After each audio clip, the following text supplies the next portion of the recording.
Ce jour dédié pour l'élévation de l'âme de David Abraham Ben Koren Yasmina, qu'on verra de mémoire bénie.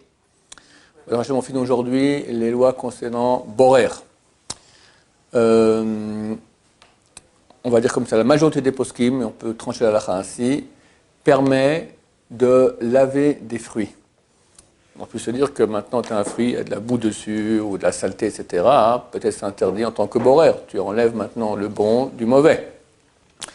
On permet parce qu'on considère que ce n'est pas vraiment mélangé. Contrairement à les vrais mélanges où on trie l'un de l'autre, là c'est posé dessus. Donc on peut le faire, mais normalement on peut le faire que juste avant la consommation, pas à l'avance. Donc, comme d'habitude, tout ce qu'on a déjà étudié, ce qui est avant la consommation, on considère les altars, donc avant la consommation, on peut donc rincer les fruits. Attention, c'est lorsque tu as un fruit seul comme ça qui a de la saleté dessus. Mais si tu prends plusieurs fruits et tu fais un lavage général, par exemple, tu as maintenant des patates, et puis tu as de la terre, de la boue, tas de choses qui sont, tu mets tout ça dans le lavabo, tu fermes le lavabo, tu mets de l'eau, et tu secoues comme ça. Alors qu'est-ce qui se passe? Les saletés légères, elles vont flotter, les saletés lourdes, comme les pierres et autres choses, vont tomber, et là, l'eau, elle fait vraiment un vrai tri. Ça, c'est interdit. De même, prendre maintenant une grappe de raisin.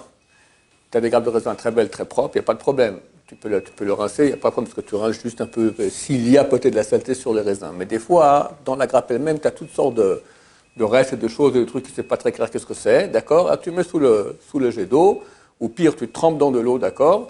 Et là, ça va faire la même action. Vu que maintenant, on a une grappe de raisin, soit qu'on a un groupe de fruits, et qu'il y a des saletés qui sont mélangées entre, alors ça, c'est un vrai mélange, et dès lors, donc, on n'a pas le droit de faire le tri, même si c'est juste avant la consommation, parce qu'on prend le mauvais du bon. Faire attention à cela. Ok, il n'y a aucun problème à laver des ustensiles. Bien que les saletés, les déchets sont sur les ustensiles, on peut considérer qu'ils sont mélangés à l'ustensile, donc tu peux nettoyer quand tu veux, comme tu veux, il n'y a aucun problème. Il y a une discussion entre les grands poskim Ashkenaz et Sfarad. Quand j'ai un mélange, on va dire maintenant, voilà, je suis en train j'ai lavé la vaisselle, maintenant j'aimerais sécher les couverts. J'ai des fourchettes, des couteaux et des cuillères. Et j'ai un tiroir fourchette, un tiroir couteau, un tiroir cuillère. Alors il est clair que je n'ai pas le droit de maintenant, allez, maintenant je prends les cuillères, j'essuie et je mets dedans. Pourquoi? Parce que c'est un mélange, d'accord? Tu prends ce que tu veux, effectivement tu prends ce que tu veux, les cuillères, mais ce n'est pas pour utilisation immédiate. Donc c'est un vrai borer, ça c'est interdit. Est-ce que j'ai le droit de prendre à l'aveuglette, comme ça, sans voir ce qui sort, hop, je nettoie et je mets dans le bon tiroir. Nos frères Ashkenaz interdisent cela. Parce qu'ils disent qu'en fin de compte, tu vas quand même faire un tri. Tu auras pour finir tes 3 tiroirs, fourchette, couteau et cuillère. Les Sfaradim autorisent. Raham Ovadia, le Rabbin Shalom, ils autorisent, ils disent pourquoi? Parce que quand tu prends, tu ne fais pas un tri. C'est quoi un tri? C'est quand je vois maintenant, il y a ce que je ne veux pas, il y a les fourchettes et les couteaux, ce que je veux maintenant c'est les cuillères, je prends maintenant ce que je veux, du reste que je ne veux pas. Dans ma tête, il y a maintenant un tri qui se fait, mais si maintenant je ne regarde pas, je ne sais pas ce qui va arriver dans ma main, tac, j'ai pris. Il n'y a aucun tri. C'est vrai qu'en fin de compte, pour finir, j'aurai trois compartiments différents, mais tu n'as pas fait de tri dans ta tête. Il n'y a aucun moment où tu as décidé je veux ça et pas ça. Donc pour les Sfaradim, il n'y a aucun problème. Pour les Ashkenazim, c'est permis si on fait une action entre. Si par exemple, tu prends maintenant pour essuyer. Alors tu peux prendre ce qui te passe, ce qui vient dans la main, tu prends maintenant. C'est pas que directement tu vas mettre dans l'eau, tu prends maintenant, tu essuies. Et puis après, tu mets dans le compartiment, là ça va. Parce qu'on dit que tu n'as pas choisi maintenant pour mettre dans le compartiment, tu as choisi pour essuyer. Et tu n'as pas pris un plus que l'autre, tu as pris comme ça au hasard. Mais quand on prend au hasard, attention, hein, tu prends au hasard. Pour essuyer, chez eux, ça va. Tu as un tas maintenant, c'est tout mélangé. D'accord? Alors pour une Sfaradim, tu ne regardes pas, tu prends ce qu'il y a, il n'y a pas de problème. Pour les Ashkenazim, il faut qu'entre le moment où tu prends et que tu poses, tu fasses une action. Tu laves, tu essuies quelque chose, et dans ce cas-là, ça va. Ok, une dernière loi, après on finit avec les lois de Borer, mais c'est Hachem. Si on va dire dans un tiroir maintenant, on a des pommes et des poires qui sont mélangées. mais on a mis toutes les pommes, une première couche en bas, et après toutes les poires, une deuxième couche en haut. Maintenant, j'aimerais prendre les pommes. Les poires me dérangent. Est-ce que je vais prendre toutes les poires et les mettre de côté pour aller prendre des pommes, ou même enlever quelques poires pour aller prendre la pomme? Il n'y a aucun problème. Pourquoi? Parce qu'on ne considère pas, bien que les poires c'est ce que je ne veux pas, et ce que je veux maintenant c'est de la pomme, et que j'enlève ce que je ne veux pas. C'est déjà séparé. Pardon? Il y a déjà un étage et un étage. Il y a un étage, oui. Alors l'étage du haut, maintenant j'enlève, mais l'étage du haut que tu ne veux pas maintenant, et on peut dire qu'il est mélangé à l'étage du bas, et tu l'enlèves, tu ne le veux pas. Toi, tu veux l'étage du bas, n'est-ce pas? Donc tu enlèves ce que tu ne veux pas de ce que tu veux, et ça c'est interdit. C'est permis. Pourquoi c'est permis? Parce qu'on dit que c'est des rachila. Rachila, c'est comme on est autorisé à manger une banane, et juste avant la consommation, on peut enlever la pelure, parce qu'on ne va pas t'obliger à manger la banane à travers la pelure, d'accord? C'est la façon normale de faire. La pelure, c'est la chose que tu ne veux pas. Là aussi, on peut dire que la pelure, c'est la couche de poire, et tu veux toi une pomme qui est dessous, donc tu peux enlever les poires pour aller prendre dessous les pommes. Attention, ça considère que c'est vraiment ces deux couches. C'est pas que c'est mélangé ensemble. Je peux pas, quand c'est mélangé ensemble, je peux pas prendre de ce que je veux pas. Je peux mettre de côté pour aller prendre ce que je veux. Ça, oui. D'accord? Idem, par exemple, on est à la synagogue en hiver, ou à la yeshiva, et tu veux sortir, et chacun a mis son manteau sur les quelques porte-manteaux, d'accord? Et maintenant, ton manteau, il est tout au fond, derrière tous les manteaux. Alors, est-ce que j'ai le droit d'enlever maintenant les manteaux que je ne veux pas pour prendre mon manteau? Oui, c'est permis, c'est le même principe exactement. Tu n'es pas obligé d'aller maintenant par-dessous, prendre ton manteau sans bouger ceux qui sont à l'extérieur. Tu enlèves ceux de l'extérieur qui sont... Chaque fois qu'on aura deux couches, on peut enlever la couche dessus pour enlever la couche du dessous, parce que c'est une façon normale de faire, ce n'est pas considéré comme faire un tri dans un mélange. En cela, on fait une loi de Borer, Baruch Adonai, pas besoin d'éteindre, on continue directement sur les lois concernant la Melacha qui vient après, dans Shulchan Aruch, c'est Dash. Dash, qu'est-ce que c'est Dash? Dash, c'est un des travaux qu'on faisait avec les... Tout cela concerne les graines, en fait. Au temple, il y avait 10 travaux qui se faisaient avec le blé. Une fois qu'on a fait le tri entre les morceaux de cailloux et de boue et de terre qu'il y a et les grains, ça c'est le borer qu'on a déjà étudié, on prenait maintenant les graines et on les frappait. On tapait sur les graines. Alors, ou comme ça, ou parce que à l'époque, on prenait des animaux, un bœuf, et il marchait sur les graines, où il traînait derrière lui des gros bûches comme ça de bois, et ça écrasait les graines. Qu'est-ce qui se passe quand on écrase la graine? La graine se trouve à l'intérieur d'une pelure qui s'appelle le mot, d'accord? Je crois le son en français. On veut sortir la graine du son. La mélacha de Dash, c'est ça. C'est quand on va faire sortir de la nourriture, d'une coquille, d'une chose, d'accord, qui l'entoure, et que cette chose qui l'entoure n'est pas comestible. D'accord? C'est à peu près ça. Bon, aujourd'hui, dans le monde moderne, c'est rare qu'on a des grains qu'on va battre comme ça, c'est pas à peu près notre façon de faire, ça se fait par des machines et tu achètes des grains qui sont déjà comme il se doit.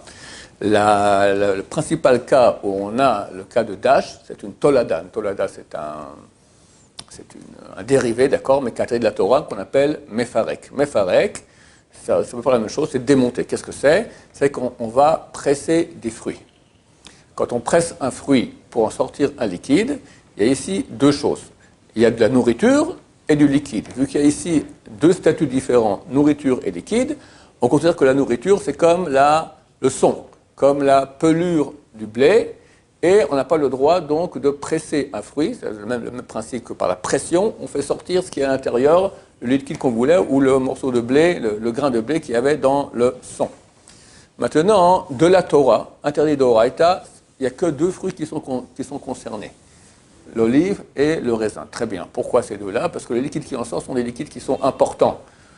Du jus d'orange, c'est pas considéré par Chazal comme un jus important, d'accord? Un jus important, c'est l'huile d'olive. C'est vraiment une chose qui était utilisée beaucoup à l'époque et encore aujourd'hui. Et le vin, d'accord? Le vin et pas besoin de dire aux Français à quel point c'est important le vin, d'accord? Surtout ceux qui habitent dans le sud de la France, d'accord? Le vin, le jus de raisin, etc. Donc tout cela, ce sont des boissons importantes. Donc quand quelqu'un va presser une olive Shabbat ou va presser un raisin Shabbat, pour en faire sortir du liquide, il fait interdit de la Torah. Les autres fruits, il y a deux types de fruits. Il y a des fruits qu'il y en a qui pressent, il y en a qui ne pressent pas. Il y a une coutume, c'est la coutume de certains fruits. Par exemple, alors, le Shulchan Aruch, la Gemara, elle dit Tutim veremonim, des fraises et des grenades. Bon, aujourd'hui, on a moins l'habitude. Pour nous, ce sera plus aujourd'hui du jus d'orange, des oranges et du pamplemousse, d'accord? Ça se presse. Ou du jus de carotte, ça se fait aussi. Aujourd'hui, on peut dire presque tout se presse. Donc tout cela, tous les fruits qui se pressent pour en faire du jus, c'est interdit d'Erabanan. Et le fruit, c'est un fruit qui se presse jamais. Alors ça, c'est permis. On peut carrément le presser Shabbat sans aucun problème. J'ai beaucoup réfléchi, je suis arrivé à la conclusion, le concombre. J'ai jamais vu qu'on fait du jus de concombre, d'accord? N'est-ce pas? Vous connaissez-vous du jus de concombre? On ne connaît pas, d'accord? Pardon? Le coin? La confiture, ouais, mais c'est vrai qu'on n'a pas de jus de coin. Allez, du jus de coin, c'est bon. On va presser un citron pour jeter. On va parler du citron tout de suite, d'accord? Enfin, dans quelques minutes. Donc, chaque fois qu'on presse maintenant pour boire, alors on considère que l'aliment c'est la pelure, parce que c'est un aliment, et ce qui en sort c'est une boisson. Si c'est raisin, olive de Oraita, si c'est autre chose, des banane, c'est une chose que jamais on ne presse, c'est complètement permis, tu peux aller, fais-toi un jus de concombre et bonne santé. D'accord? Maintenant, si quelqu'un il a des légumes ou fruits qui sont imbibés de liquide, mais pas le liquide naturel. Par exemple, tu as des cornichons. Tu as un beau gros cornichon, tu le prends, tu vois qu'il est vraiment, tu n'as pas encore, tu vas le manger, il y a plein de liquide qui va sortir partout. Alors tu le prends comme ça et tu le presses pour en sortir le liquide. Permis ou interdit? Permis. Pourquoi? Parce que le liquide, il ne t'intéresse pas, tu n'es pas intéressé par tu es intéressé par le non-liquide justement. Le liquide, il t'embête. Dans ce cas-là, tu ne presses pas pour avoir du liquide pour boire, tu presses pour ne pas avoir de liquide. C'est permis. Si par contre, pardon? C'est pas Tu as raison, c'est pas un tri. C'est pas un tri. C'est écrit que c'est permis. D'accord? Si maintenant tu as besoin de liquide, tu veux faire une recette maintenant, je ne sais pas moi, chinoise, on te dit il faut prendre du jus de cornichon, d'accord? Tu prends le cornichon, tu le presses maintenant pour mettre dans ton plat chinois, d'accord? Alors dans ce cas-là, c'est interdit d'Erabanan. Pourquoi c'est interdit? C'est pas interdit, il n'y a aucun pays qui le fait ça. Il y a personne qui le fait dans le jus de cornichon. Pourquoi c'est interdit? Non, s'il y a un cas, toi tu en as besoin, d'accord? Ah, tu veux dire que peut-être c'est une chose que... Non, ça arrive que les gens pressent le cornichon. Ça arrive, c'est une chose qui se fait. Ouais, mais dans la fin, j'ai dit que si on sait qu'il y a personne qui le fait, on peut le faire. Il n'y a personne qui le fait d'après nous. Enfin, Tu parles d'un fruit comme un concombre, quelqu'un il presse un concombre maintenant. Tu veux dire maintenant? il y a un fou qui le fait en Asie là-bas. D'accord. Ouais, c'est vrai. Si personne ne le fait au monde, il semblerait que c'est permis. Bien que je n'ai pas vu ça écrit dans la charte. Tu es certain que tu as vu du cas où c'est un cornichon, ou le cas maintenant du concombre, où, ici c'est un fruit que personne ne presse jamais, alors ça on peut le presser, parce qu'on est tout à fait hors, ouais. Mais si maintenant c'est un fruit qui est imbibé d'eau, oh alors voilà, alors si c'est imbibé d'eau, là déjà si tu n'as pas besoin, c'est permis. Pourquoi? Parce que pourquoi c'est pas boraire? On considère que c'est une partie... Tout ce qu'on interdit, c'est quand c'est une boisson qui sort d'une nourriture. Mais là, quand tu veux te débarrasser, c'est pas une boisson, c'est la nourriture aussi. D'accord? par exemple. Un bébé d'eau. Ouais, mais du jus de pastèque, non, mais pastèque, il n'y a aucune pastèque qu'on a mis dans l'eau pour qu'elle reçoive de l'eau. Je parle maintenant de quelque chose qui a été un cornichon, d'accord? Ça a été, on a pris un concombre, on l'a mis quelques bonnes heures, quelques jours, dans un mélange d'eau et de vinaigre ou de sel, d'accord? Dans le cornichon, il y a trop d'eau dedans. Maintenant, quand je le presse, d'accord? Pourquoi je le presse? Je n'ai pas besoin de l'eau. Donc, ce qui en sort, ce n'est pas une boisson, c'est considéré comme la nourriture elle-même. C'est pour ça que ce n'est pas boraire. D'accord? Et en plus, maintenant, je ne veux pas. Sur l'heure, les bouts, on dit que c'est perdu. Donc, il n'y a pas de problème, c'est permis. Par contre, si j'ai besoin du jus du concombre, alors là, c'est interdit. Parce que c'est de nouveau une boisson qui sort d'une chose qui est d'un aliment. Si on presse si on presse maintenant un de ces fruits-là dans de la nourriture pour arranger la nourriture, qu'elle ait un meilleur goût, ou que la majorité du liquide qu'on va maintenant presser va être absorbé par la nourriture, c'est permis dans tous les fruits, même l'orange et même les olives et le raisin. D'accord?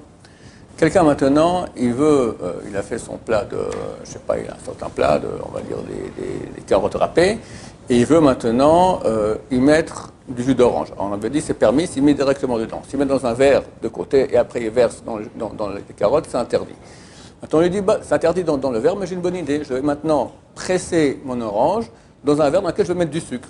Il met comme ça un quart du verre plein de sucre et il presse dedans l'orange, pas tout le verre, que la majorité soit avalée, imbibée dans le sucre, et après il verse sur les carottes. Permis ou interdit? Permis. Pourquoi? Parce qu'il n'a pas pressé dans un verre vide, que ça c'est considéré comme une boisson, il a versé dans le sucre. On a dit que quand tu presses une boisson dans la nourriture, elle se considère comme la nourriture aussi. S'il y avait un peu de sucre et un verre entier, ça ne va pas. Mais s'il y avait la majorité du liquide qui a été imbibé dans le sucre, ça va. Mais si ça peut se boire après quand même. C'est pas pour boire. Après, il le verse dans le... Même si après il en reste encore, on va dire il en reste... Ouais, un peu, ça va, je dis. Il faut que la majorité...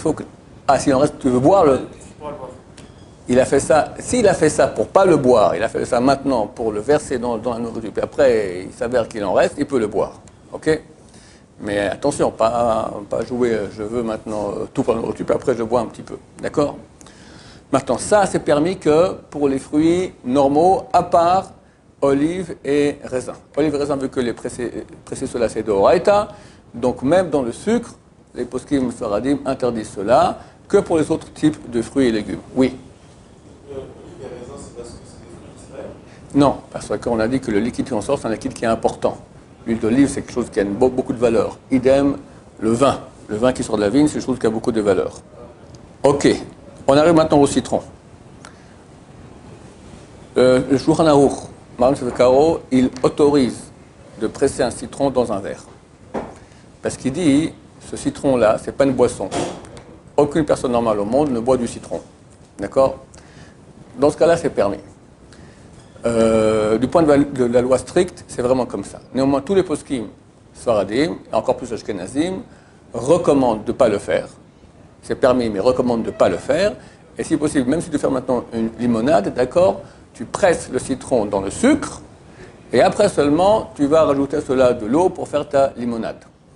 Si quelqu'un, il n'a pas fait ça dans le sucre, il ne veut pas de sucre, d'accord, il fait attention, il fait une diète, et il veut maintenant faire une limonade, donc il presse du citron dans un verre vide, et après il met de l'eau dessus, ou directement il presse du citron dans de l'eau, on ne peut pas interdire, c'est permis. Mais ça vaut la peine de ne pas faire le régime à ce moment-là, et de mettre du sucre dans le verre, et de presser le citron dans le verre. Oui. Dans un verre avec du sucre. Oui. Ouais. Alors, si on a autorisé, même avec des raisins et des olives, que c'est beaucoup plus grave, c'est d'oraita de le presser, on a autorisé ça quand on presse ça dans la nourriture, il y a aucun problème. Le citron encore plus. Citron, ce que je dis, c'est que même quand c'est vide, dans un verre vide, on n'a jamais autorisé. Ni pamplemousse, ni orange, ni grenade, ni rien. Le citron, vu que ce qui en sort, c'est pas considéré comme une boisson, d'après Shulchan Aruch, vu que c'est pas une chose qui se boit, on peut mettre, même du point de vue de la loi stricte, on peut même le presser dans un verre vide. Néanmoins, les poskim actuels ont dit, c'est mieux de le presser dans du sucre. Je pense qu'on va étudier ça dans Masechet Beitza. Mashkim chez Zavu. Si maintenant j'ai une coupe avec des fruits, voilà, j'ai des raisins, d'accord? Et tout le fait qu'il y a plusieurs raisins comme ça presse l'un sur l'autre. Au bout d'un moment, en bas de la coupe, il y a un peu de jus de raisin. On peut le boire, oui ou non? Réponse, non. On n'a pas le droit de boire. Ça, c'est dans les fruits qui sont les deux fruits interdits d'oraita à presser, olive et raisin. Les autres types de fruits, on va dire qu'est-ce qu'on a mis? On a mis des mandarines maintenant pelées déjà. Ensemble dans une coupe comme ça, puis au bout d'un moment, ça fait pression, tu as un peu de jus de mandarine qui est en bas. On peut le boire, oui ou non? Alors ça dépend. Si les mandarines, leur fonction, leur but, c'est d'être mangées, on peut boire ce jus-là. Si leur fonction, c'est d'être pressé et bu en tant que boisson, alors on n'a pas le droit de boire le jus qui en coule, même de façon naturelle, de peur que c'est bon, viens, j'en fais encore un peu, et hop, et tu vas presser les mandarines. Ok, je crois qu'on a tout vu pour le moment. Baruch Adonai, l'olam, amen, amen.